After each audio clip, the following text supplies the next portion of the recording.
রোশনাই ধারাবাহিকে একের পর এক নতুন চমক আসতেই চলেছে। হ্যাঁ বন্ধুরা, রোশনাই ধারাবাহিকের রোশনাই এখানে নতুন নাচের কম্পিটিশনের জন্য মুম্বাইতে এসে পৌঁছেছে। আর সেখানে কিন্তু এন্ট্রি নিয়েছে আবারও আদিত্য কাপুর। আদিত্য কাপুর এসে রোশনাইয়ের সঙ্গে দেখা করে এবং রোশনাইকে সে বলে তাকে দেখে সে ভীষণ খুশি হয়েছে।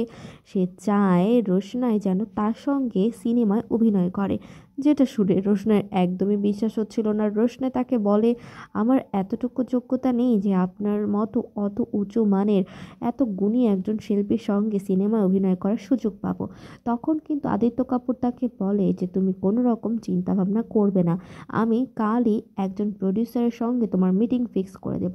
আর আমি নিশ্চিত যে সেই প্রডিউসার তোমাকে অবশ্যই সুযোগ দেবেন।